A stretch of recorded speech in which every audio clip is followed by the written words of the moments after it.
Massive unveiled its new sweeping changes for Update 1.5 and the newly introduced Expansion 2 known as Survival earlier today. Let's get into the expected changes to the meta.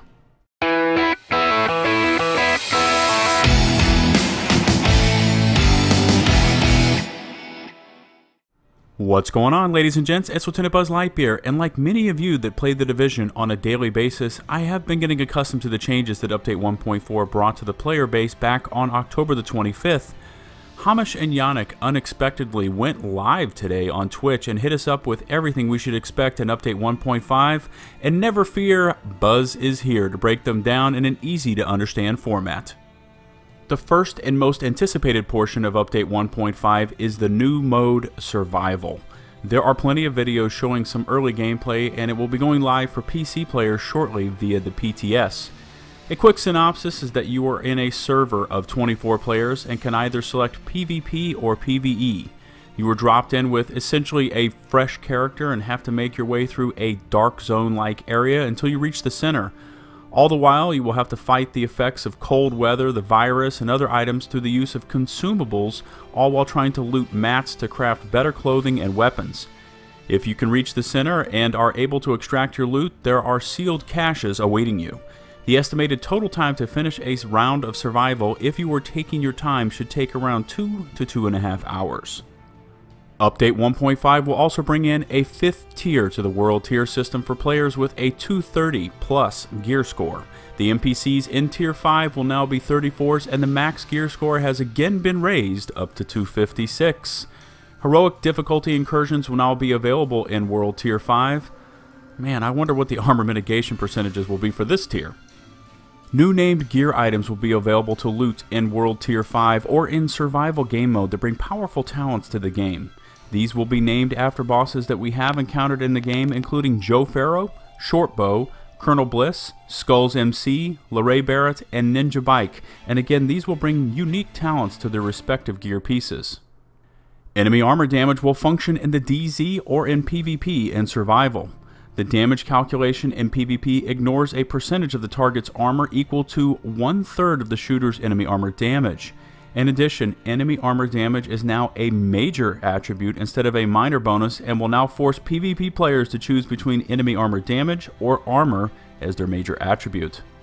Enemy armor damage can roll on backpacks, masks, knee pads, holsters, and gear mods. Roll values have been lowered since it can now roll on more item types.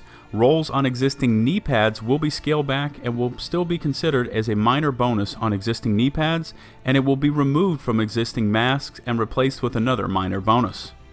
Stagger will now function in PvP, and shotguns and marksman rifles will now cause the target's aim to flinch.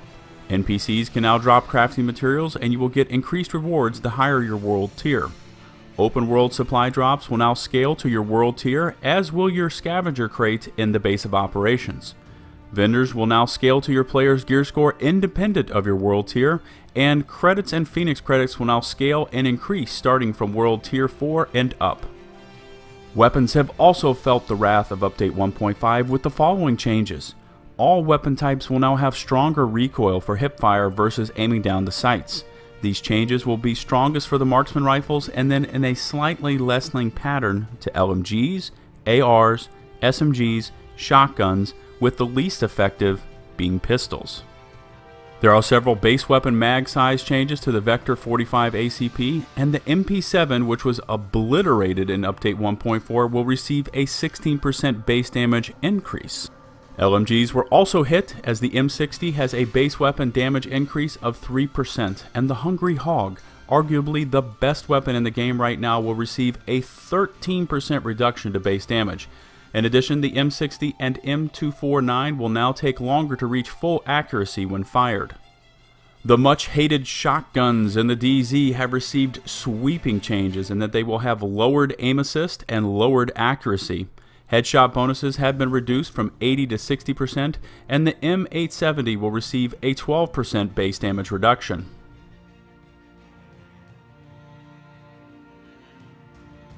Massive will introduce 12 new weapon types into the loot drops, and these can only drop for players in World Tier 5. They will include the MG5 LMG, FAMAS assault rifle, M700 marksman rifle, UMP45 submachine gun, converted USC submachine gun, and 3 variants of the Rhino pistol. Many of these weapons will have variants, and in all they will total 12 new weapons. Expect my weapon reviews in the future. And finally, a subject which I dove into in Update 1.4 with my 13 unique gear set change videos, Update 1.5 will bring changes to the Final Measure 4-piece by reducing the cooldown timer for the grenade pickup and a change to the Hunter's Faith 3-piece with a reduction in the headshot bonus from 20 to 10%. Update 1.5 will also introduce a new gear set named Frontline, which will grant protection from elites, ballistic shield health, and allows for using an SMG instead of a pistol while using the ballistic shield. If you choose to use this talent, your SMG crit hit chance will be reduced to 0%. There is also a host of changes to the skills that I will leave a full breakdown in the video description as they are too numerous to cover in full detail. Well, just as we were getting accustomed to Meta 1.4, Update 1.5 is presented and in reality is right around the corner. I know it's been a little bit of a longish video, but I would love to hear what you think about any of these upcoming changes. In addition, if you could take the time to rate the video with either a thumbs up or down, it would be greatly appreciated. If you want some more LtBuzzLitebeer and my The Division videos in your life, follow me on Twitter at LtBuzzLitebeer. And remember, for my channel, likes, comments, subs are loved. Until my next The Division video, this has been LtBuzzLitebeer saying peace out.